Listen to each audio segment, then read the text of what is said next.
Hey guys, Dark Skeleton here, and I'm taking a look at a new MOBA game called Dead Island Epidemic for the PC.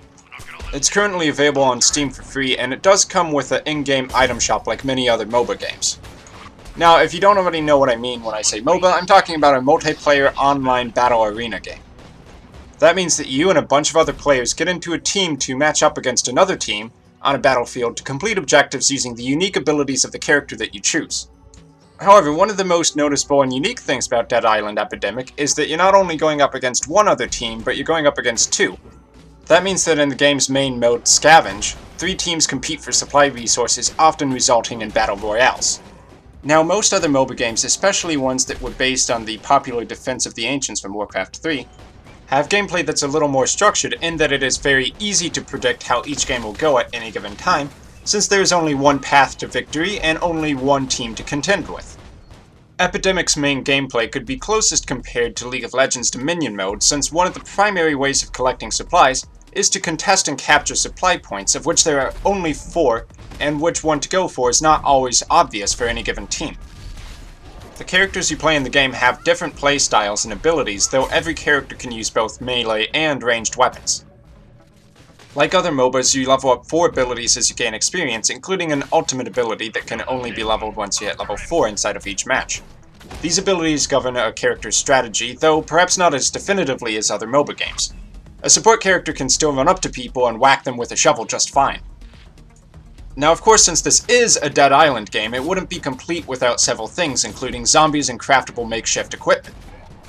The creeps, or non-player characters that swarm the map in this game, are zombies.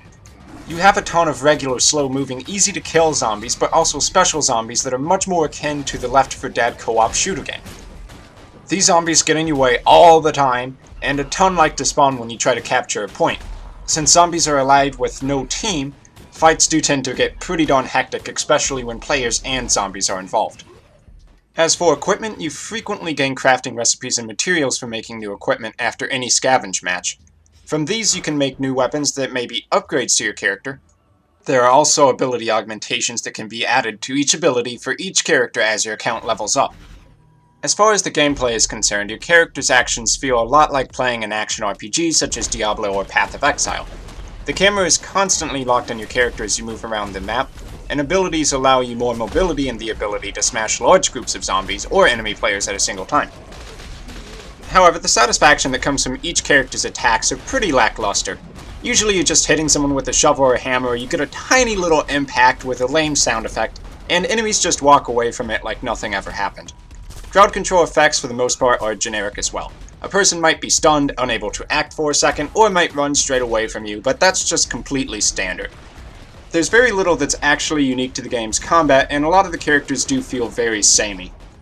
Although playing a match with 3 teams makes the game quite hectic, some matches are won or lost just because 2 teams try to duke it out between themselves, while a 3rd team intelligently collects all the supply points and boss zombie objectives. I imagine that most other MOBA games probably stick away from 3-team matches so that each match is fair for both teams.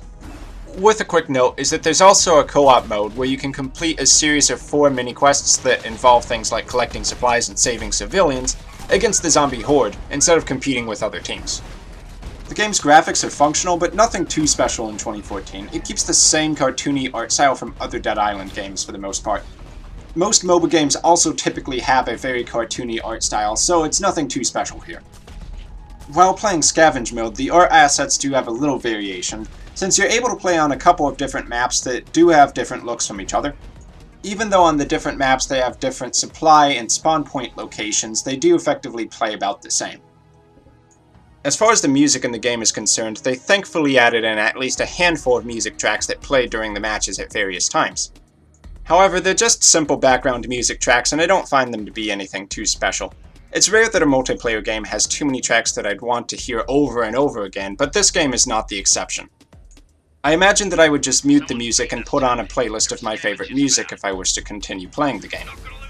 The game does have some moments which are satisfying, like when you win a match, but aside from having slightly different in-game goals and map layout, it doesn't really have too much to distinguish itself from the rest of the MOBA genre. It can be fun for a few matches, but I couldn't see why you'd want to stick with the game when you could just go back to League of Legends or Dota 2. It really feels like an uninspired attempt to cash in at the MOBA fad that's going on, the same way people are trying to cash in on the mobile gaming market. So although it's not a bad game, I can't recommend it when there are better games out there, unless you really have an itch to play in a 3-team arena for a change. I've been Dark Skeleton, and I hope you found this review useful. If you have any comments, feel free to leave them down below, and I will see you all next time.